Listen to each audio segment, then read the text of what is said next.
Class 10 science biology segment का chapter है life process और लाइफ प्रोसेस का ये पार्ट 5 है।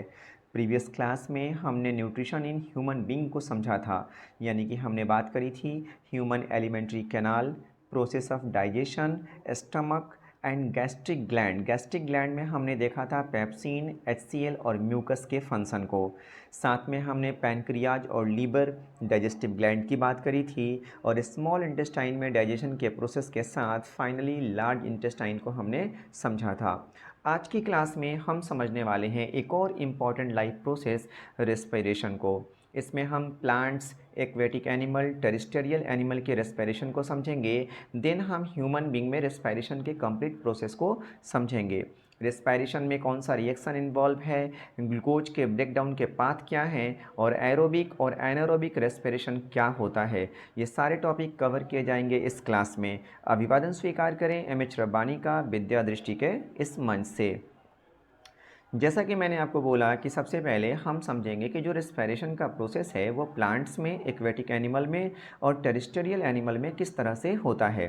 तो दिमाग में पहला सवाल तो ये आना चाहिए कि जब हम बार बार रेस्पिरेशन की बात कर रहे हैं तो इसका मतलब क्या होता है। देखिए, रेस्पिरेशन का सिंपल मतलब है गैसियस एक्सचेंज, यानी कोई गैस जो है वो इन करेगा, कोई गैस क्या होगा, आउट होगा, और इसी को हम क्या कह रहे हैं, रेस्पिरेशन कह रहे हैं। तो हम पहले देखेंगे प्लांट्स में ये गैसियस एक्सचेंज किस तरह से होगा, देन हम एक्वेटिक एनिमल की बात करेंगे और फिर हम टेरेस्ट्रियल एनिमल की बात करेंगे। तो एक एक टॉपिक हम लेंगे। सबसे पहले हम क्या बात करेंगे, रेस्पिरेशन इन प्लांट्स की। तो आइए बात करते हैं प्लांट्स में रेस्पिरेशन की। देखिए, जो एक्सचेंज ऑफ गैसेज है ना प्लांट में, वो होगा एक प्रोसेस के माध्यम से जिसे हम कह रहे हैं डिफ्यूज़न। क्या बोल रहे हैं हम, डिफ्यूजन। अब सवाल है कि जो ये एक्सचेंज ऑफ गैस की मैं बात कर रहा हूँ, ये कौन से पार्ट से होगा प्लांट के, तो स्टोमेटा से और इंटरसेलुलर स्पेस से। इंटरसेलुलर स्पेस जो है वो प्लांट के स्टेम और रूट में पाया जाएगा, वहाँ से भी गैसियस एक्सचेंज होगा, और स्टोमेटा जो है वो लिप्स में पाया जाता है, वहाँ से भी गैसियस एक्सचेंज होगा। अब एक बात ना यहाँ पे नोट करने वाली है, क्या रेस्पिरेशन का प्रोसेस जो है वो तो 24 आवर चलता है, लेकिन फोटोसिंथेसिस का प्रोसेस 24 आवर नहीं चलता है। अगर दिन की बात करें तो उस समय फोटोसिंथेसिस भी होगा और रेस्पिरेशन भी होगा, लेकिन रात के समय पर केवल रेस्पिरेशन होगा, फोटोसिंथेसिस नहीं होगा। और जैसा कि आपको पता है कि फोटोसिंथेसिस के प्रोसेस में प्लांट क्या करते हैं, कार्बन डाइऑक्साइड लेते हैं और ऑक्सीजन रिलीज करते हैं, लेकिन रेस्पिरेशन के प्रोसेस में प्लांट ऑक्सीजन लेंगे और कार्बन डाइऑक्साइड रिलीज करेंगे। अब देखिए, इंपॉर्टेंट बात यह है कि अक्सर आपने सुना होगा कि आपको रिकमेंड किया जाता है कि रात के समय आप प्लांट के नीचे न सोएं। अब सवाल ये है कि रात के समय प्लांट्स के नीचे न सोने की सलाह आपको क्यों दी जाती है। तो देखिए, रात के समय फोटोसिंथेसिस का प्रोसेस तो नहीं हो रहा है, यानी प्लांट ऑक्सीजन रिलीज नहीं कर रहे हैं, लेकिन रेस्पिरेशन का प्रोसेस तो चल रहा है ना। और उस रेस्पिरेशन के प्रोसेस में प्लांट को क्या चाहिए, ऑक्सीजन चाहिए, यानी आसपास के एटमॉस्फेयर से प्लांट खुद ही ऑक्सीजन लेगा और कार्बन डाइऑक्साइड क्या करेगा, रिलीज करेगा। और यही बेसिक रीजन है कि आपको ये सलाह दिया जाता है कि रात के समय प्लांट्स के नीचे आपको सोना नहीं चाहिए। आई होप आपको ये बात समझ में आ गई होगी कि प्लांट्स में रेस्पिरेशन जो होता है वो डिफ्यूजन के प्रोसेस से होगा, और कौन सा पार्ट इन्वॉल्व होगा, तो एस्टोमेटा और इंटरसेलुलर स्पेस। ठीक है, अब बात करते हैं एक्वेटिक एनिमल में रेस्पिरेशन की। एक्वेटिक एनिमल जो हैं वो कहाँ होंगे, वाटर में होंगे। ठीक है, तो अब इनको ऑक्सीजन कहाँ से मिलेगा, तो जो वाटर में डिजॉल्व ऑक्सीजन है ना, वहीं से ये अपनी ऑक्सीजन नीड को पूरा करेंगे। अब देखो, आपने नोटिस किया होगा कि जो एक्वेटिक एनिमल होते हैं, जैसे मैं फिश की बात कर लूँ, तो उनमें जो रेट ऑफ रेस्पिरेशन होता है ना, वो क्या होता है, बहुत फास्ट होता है। अब इसके पीछे वजह क्या है, ये आपने अभी देखा होगा, अभी अभी हम ना एक पैंडेमिक से होकर गुजरे, कोरोना से। कोरोना में क्या होता था, लोगों को सांस से संबंधित दिक्कत होती थी। आपने न्यूज़ वगैरह में देखा होगा कि लोगों को सांस लेने में तकलीफ हो रही है, वो लोग क्या कर रहे हैं, बहुत जल्दी जल्दी तेज़ी से सांस खींच रहे हैं, सांस छोड़ रहे हैं, यानी रेस्पायर इन रेस्पायर आउट कर रहे हैं, ब्रीद इन ब्रीद आउट कर रहे हैं। ठीक है, तो आखिर वजह क्या था कि ये लोग इतनी तेज़ी तेज़ी से सांस खींच रहे थे। इसका मतलब है कि जिस अमाउंट में ऑक्सीजन चाहिए लंग्स को, उतना सप्लाई नहीं हो पा रहा है। जब आपको सफिशिएंट एक अमाउंट में ऑक्सीजन नहीं मिलेगा तो आपका जो रेट ऑफ रेस्पायरेशन होगा ना वो क्या हो जाएगा, बढ़ जाएगा। ठीक है, और यही वजह है कि एक्वेटिक एनिमल में जो रेस्पायरेशन का रेट होता है वो काफ़ी फास्ट होता है, क्योंकि जो वाटर में डिजॉल्व ऑक्सीजन है ना वो एटमॉस्फेयर के कंपैरिजन में काफ़ी कम है। तो एक सवाल आपसे किया जाता है कि जो टेरेस्ट्रियल एनिमल होते हैं वो एक्वेटिक एनिमल के कंपैरिजन में रेस्पायरेशन को लेकर बेनिफिट में कैसे हैं, तो आप ये बात बता सकते हैं कि एटमॉस्फेयर में जो ऑक्सीजन अवेलेबल है वो वाटर में अवेलेबल ऑक्सीजन के कंपैरिजन में क्या है, ज़्यादा है, और इसी वजह से टेरेस्ट्रियल एनिमल क्या है, बेनिफिट में है। तो एक्वेटिक एनिमल का रेस्पायरेशन आपको समझ में आ गया। अब बात करते हैं हम टेरेस्ट्रियल एनिमल की। देखिए सिंपल सा लॉजिक है, टेरेस्ट्रियल एनिमल जो होंगे वो डिफरेंट रेस्पायरेटरी सरफेस के माध्यम से क्या करेंगे, ऑक्सीजन लेंगे और कार्बन डाइऑक्साइड छोड़ेंगे। सवाल है कहाँ से, तो एटमॉस्फेयर से।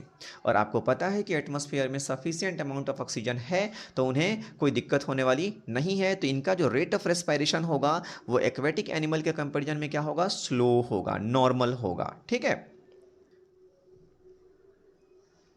अब देखिए जैसे कि मैंने बात किया कि अलग अलग जो ऑर्गेनिज्म हैं वो जो रेस्पायरेशन कर रहे हैं उसमें क्या हो रहा है, गैसियस एक्सचेंज हो रहा है। तो अब ये गैसियस एक्सचेंज ना किसके थ्रू हो रहा है, रेस्पायरेटरी सरफेस क्या है हम उसकी बात कर लेते हैं। तो अभी हम बात क्या करेंगे, रेस्पायरेटरी सरफेस के बारे में।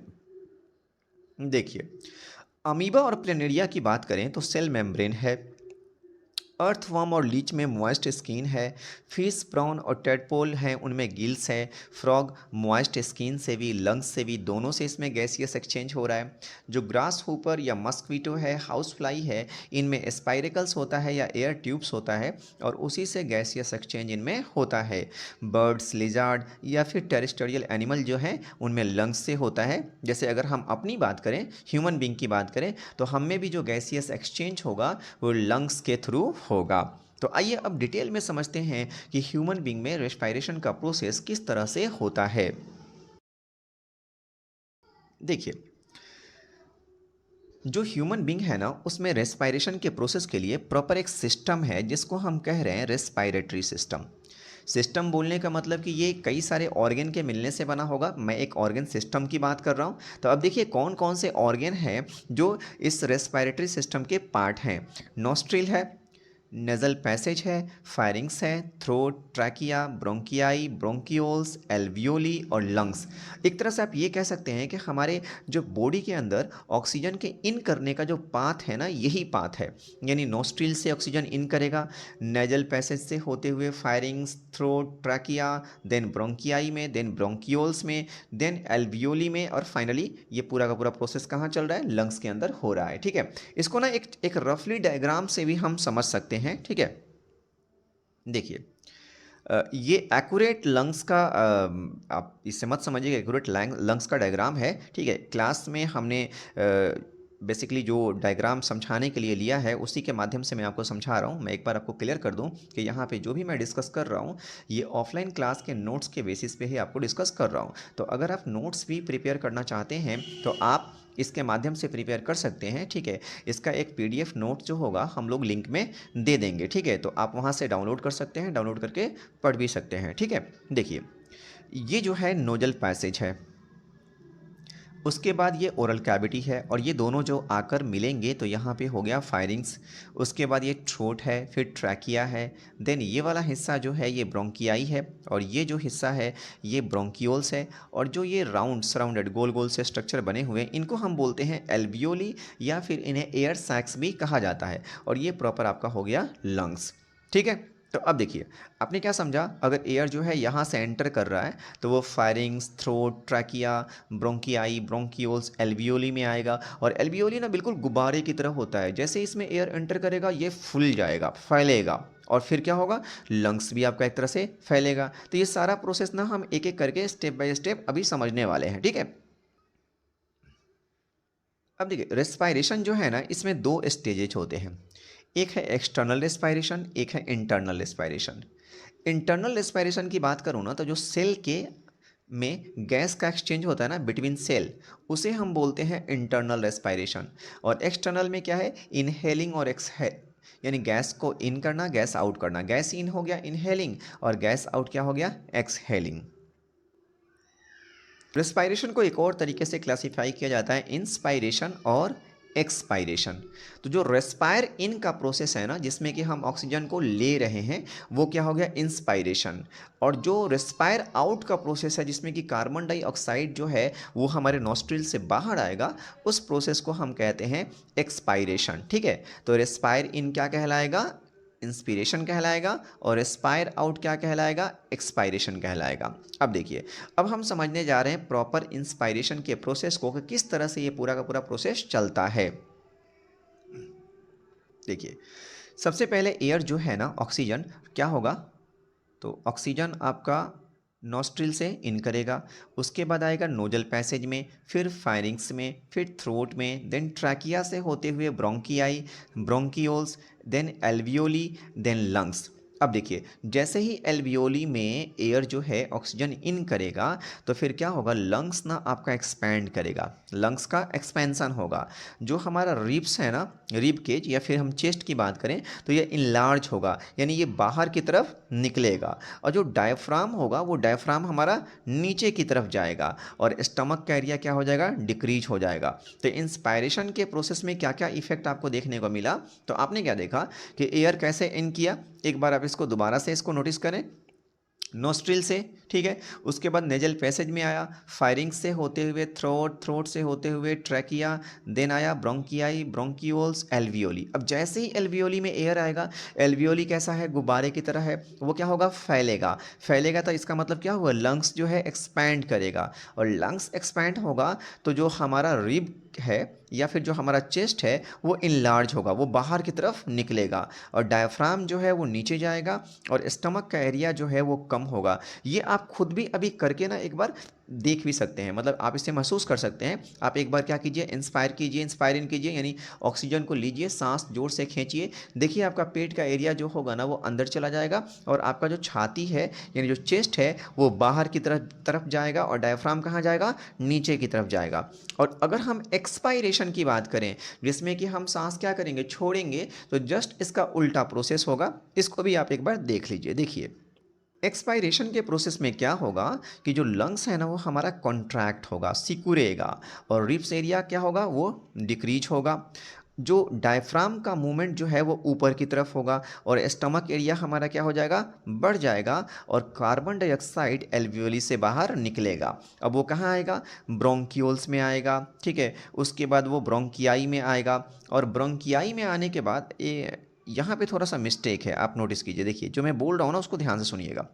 ब्रोंकियाई में आने के बाद वो कहाँ आएगा, तो वो आएगा ट्रैकिया में, ठीक है, ट्रैकिया से वो कहाँ, तो थ्रोट, एंड थ्रोट से फिर कहाँ, फायरिंग्स, और फायरिंग से फिर नोजल, नेजल पैसेज, और देन फिर नॉस्ट्रिल से क्या होगा, वो बाहर आ जाएगा। तो एक बार मैं ना ये थोड़ा सा लिखने में मिस्टेक हुआ है, एक बार मैं आपको दोबारा से बताता हूँ, आप नोटिस कीजिए। जो ब्रोंकियाई है ना, ब्रोंकियाई के बाद एयर कहाँ आएगा, तो ब्रोंकियाई के बाद आएगा इसमें ट्रैकिया में, एक नंबर मैंने दे दिया, ठीक है। ट्रैकिया के बाद कहाँ आएगा, तो थ्रोट, और थ्रोट के बाद फायरिंग्स, और देन आएगा नेजल पैसेज में, और फिर कार्बन डाइऑक्साइड क्या होगा, नॉस्ट्रिल से आउट हो जाएगा, ठीक है। देखिए, रेस्पायरेशन की अगर हम बात करें, तो रेस्पायरेशन जो है लिविंग ऑर्गेनिज्म के अंदर चलने वाला एक ऐसा प्रोसेस है जिसमें ऑक्सीजन के प्रेजेंस में ग्लूकोज ब्रेकडाउन होता है, ठीक है, और इस पूरे प्रोसेस में कार्बन डाइऑक्साइड रिलीज होगा, और एटीपी के फॉर्म में एनर्जी जो है स्टोर होता है। तो इस रेस्पायरेशन के प्रोसेस में जो केमिकल रिएक्शन इन्वॉल्व है, उस रिएक्शन की एक बार हम बात करते हैं। देखिए, हमारे पास क्या है, ग्लूकोज है और ऑक्सीजन है, यानी ग्लूकोज ऑक्सीजन के प्रेजेंस में ब्रेक डाउन होगा, और कार्बन डाइऑक्साइड, वाटर और 36 एटीपी एनर्जी जो है वो फॉर्म हो रहा है, ठीक है। एटीपी को हम बोलते हैं एडिनोसाइन ट्राइफास्फेट। अब एक इम्पॉर्टेंट चीज़ है जो यहाँ पे हमें ख्याल रखना चाहिए रेस्पायरेशन के प्रोसेस के अंदर, वो ये है कि आपने ये नोटिस किया होगा कि जो हमारा नेजल पैसेज होता है ना, उस नेजल पैसेज में फाइन एयर्स होते हैं, फाइन हेयर होते हैं, और क्या होता है, एक चिपचिपा पदार्थ होता है जिसको हम म्यूकस कहते हैं। ये जो फाइन हेयर है और ये म्यूकस है, ये हमारे लिए बेनिफिशियल है। ये क्या करता है, डस्ट को और इम्प्यूरिटीज़ को प्रिवेंट करता है हमारे लंग्स तक पहुंचने से, अगर डस्ट और इम्प्योरिटी जो है वो हमारे लंग्स तक पहुंच जाए तो वह हमारे लंग्स को इन्फेक्ट कर सकती है। ठीक है, इसके अलावा एक चीज़ और है जो हमें डिस्कस करना चाहिए।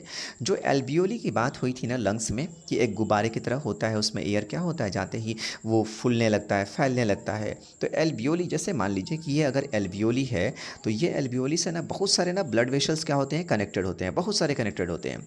अब एल्वियोली में जो ऑक्सीजन है वो ऑक्सीजन कहाँ रिलीज होगा, इन ब्लड वेसल में रिलीज होगा। और फिर इन ब्लड्स के अंदर क्या होगा, हेमोग्लोबिन होगा, वो ऑक्सीजन को अपने साथ ट्रैप करेगा और फिर लंग्स से होल बॉडी तक ऑक्सीजन क्या हो जाएगा, पहुंच जाएगा। तो इस तरह से काम करता है एल्वियोली। ठीक है, आइए ग्लूकोज के ब्रेकडाउन के प्रोसेस को देखते हैं। देखिए ग्लूकोज जो है लिविंग बींग में तीन तरह से ब्रेक होता है। एक है ऑक्सीजन के प्रेजेंस में, दूसरा है लैक ऑफ ऑक्सीजन और तीसरा है एब्सेंस ऑफ ऑक्सीजन। ऑक्सीजन के प्रेजेंस में जब ग्लूकोज ब्रेकडाउन होता है ना तो ये प्रोसेस चलता है माइटोकॉन्ड्रिया में और इसमें प्रोडक्ट मिलते हैं हमें कार्बन डाइऑक्साइड, वाटर और 36 एटीपी एनर्जी। जब लैक ऑफ ऑक्सीजन में ग्लूकोज ब्रेकडाउन होता है तो ये पूरा प्रोसेस चलता है मसल्स में और इसमें हमें प्रोडक्ट के तौर पे लैक्टिक एसिड और एनर्जी मिलता है। और एब्सेंस ऑफ ऑक्सीजन में जब ग्लूकोज ब्रेकडाउन होता है तो ये प्रोसेस ईस्ट में होता है और इसमें हमें इथेनॉल, कार्बन डाइऑक्साइड और एनर्जी मिलता है। ठीक है, अब बात करते हैं रेस्पायरेशन के एक और क्लासिफिकेशन की जो है एरोबिक और एनारोबिक रेस्पायरेशन। देखिए एरोबिक रेस्पायरेशन का सिंपल सा अगर मतलब बताया जाए तो ये रेस्पायरेशन का प्रोसेस ऑक्सीजन के प्रेजेंस में होगा और जो ऑक्सीजन के एब्सेंस में होगा उसे हम बोलेंगे एनारोबिक रेस्पायरेशन।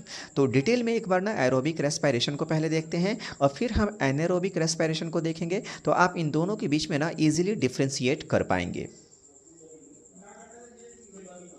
देखिए एरोबिक रेस्पायरेशन जो है ना ये कंप्लीट ऑक्सीडेशन का प्रोसेस है, कंप्लीट ऑक्सीडेशन। अब सवाल है कि ऑक्सीडेशन किसका होगा, तो ग्लूकोज का होगा। और ये किसके प्रेजेंस में होगा, तो ऑक्सीजन के प्रेजेंस में होगा। यानी कि ग्लूकोज का कंप्लीट ऑक्सीडेशन ऑक्सीजन के प्रेजेंस में अगर हो रहा है तो इसे हम बोलेंगे एरोबिक रेस्पायरेशन। और इस प्रोसेस में रिलीज क्या होगा, तो कार्बन डाइऑक्साइड, वाटर और 36 एटीपी एनर्जी। और ये पूरा का जो पूरा प्रोसेस है ये साइटोप्लाज्म में और माइटोकॉन्ड्रिया में दोनों जगह चलता है। जनरली प्लांट्स की बात करें या एनिमल की बात करें तो एरोबिक रेस्पायरेशन इनमें होता है। तो एरोबिक के बारे में अपने को क्या ख्याल करना है कि ये कंप्लीट ऑक्सीडेशन का प्रोसेस है और किसका ऑक्सीडेशन होगा, ग्लूकोज का होगा और ऑक्सीजन के प्रेजेंस में होगा। प्रोडक्ट क्या मिलेंगे हमें, कार्बन डाइऑक्साइड, वाटर और 36 एटीपी एनर्जी। और ये प्रोसेस होगा कहाँ पे, तो साइटोप्लाज्म और माइटोकॉन्ड्रिया में। अब हम बात करते हैं एनारोबिक रेस्पायरेशन के बारे में। देखिए ये जो प्रोसेस है ये इनकम्प्लीट ऑक्सीडेशन का है, यानी ग्लूकोज का इनकम्प्लीट ऑक्सीडेशन होगा। इसका मतलब ये प्रोसेस ऑक्सीजन के एब्सेंस में होगा। ठीक है, और इसमें जो प्रोडक्ट हमें मिलेगा वो मिलेगा इथेनॉल, कार्बन डाइऑक्साइड और 2 एटीपी एनर्जी। और ये केवल साइटोप्लाज्म में होता है, ध्यान रहे केवल साइटोप्लाज्म में होता है। और एनारोबिक रेस्पिरेशन जो है नॉर्मली कुछ बैक्टीरिया में, ठीक है, माइक्रो ऑर्गेनिज्म में या ह्यूमन बींग में भी होता है। कब, जब ह्यूमन बींग कोई हार्ड वर्क कर रहा होता है उस समय। तो आपने एरोबिक और एनारोबिक को जाना। अब आप इजीली ना डिफ्रेंशिएट कर सकते हैं, जहां एरोबिक जो है वो ऑक्सीजन के प्रेजेंस में हो रहा है, एनारोबिक ऑक्सीजन के एब्सेंस में हो रहा है। वहाँ पे कंप्लीट ऑक्सीडेशन हो रहा है, यहाँ पे इनकम्प्लीट ऑक्सीडेशन हो रहा है। यानी कि वहाँ पे ग्लूकोज का कंप्लीट ऑक्सीडेशन और यहाँ पे ग्लूकोज का इनकम्प्लीट ऑक्सीडेशन। वहाँ पे आपने क्या देखा, प्रोडक्ट क्या है, कार्बन डाइऑक्साइड है, वाटर है, 36 एटीपी एनर्जी है। और यहाँ पे प्रोडक्ट इथेनॉल है, कार्बन डाइऑक्साइड है, 2 एटीपी एनर्जी है। आपका एरोबिक रेस्पिरेशन जो है माइटोकॉन्ड्रिया और साइटोप्लाज्म दोनों में हो रहा है और ये केवल साइटोप्लाज्म में हो रहा है। ठीक है, रेस्पायरेशन को एक और तरीके से क्लासिफाई किया जा सकता है। रेस्पायरेशन को हम फिजिकल प्रोसेस और केमिकल प्रोसेस दोनों मान सकते हैं। फिजिकल प्रोसेस की बात करें तो केवल ये सेल के आउटसाइड होगा, इसमें कोई एनर्जी रिलीज नहीं होगा और इसमें कुछ ही ऑर्गन पार्टिसिपेट करेंगे। ये ऑर्गेनिज्म नहीं है, ऑर्गन, कुछ ही ऑर्गन पार्टिसिपेट करेंगे। और जब हम रेस्पायरेशन को एक केमिकल प्रोसेस के रूप में देखते हैं तो ये एक बायोकेमिकल प्रोसेस है। ये सेल के इनसाइड और आउटसाइड दोनों जगह होता है। एनर्जी इसमें रिलीज होगा और इसमें ऑलमोस्ट सभी ऑर्गन क्या करेंगे, पार्टिसिपेट करेंगे। तो आज की क्लास में आपने समझने का प्रयास किया कि रेस्पायरेशन का रिएक्शन क्या है, ग्लूकोज के ब्रेकडाउन्स के पाथ क्या हैं या टाइप क्या हैं, और फिर हमने देखा एरोबिक और एनारोबिक रेस्पायरेशन के बारे में। फ़िलहाल इस क्लास में तो इतना ही। मैं आपको एक आइडिया दे दूं कि अगले क्लास में हम क्या डिस्कस करने वाले हैं। अगले क्लास में एक और इम्पॉर्टेंट लाइफ प्रोसेस ट्रांसपोर्टेशन की बात होगी इंसानों में, ठीक है। यानी कि हम बात करेंगे सर्कुलेटरी सिस्टम की, और सर्कुलेटरी सिस्टम के पार्ट्स जैसे कि आपको पता ही होगा ब्लड, लिम्फ, ब्लड वेसल या हार्ट होते हैं, तो इनकी बात होगी डिटेल में। फ़िलहाल इस क्लास में इतना ही।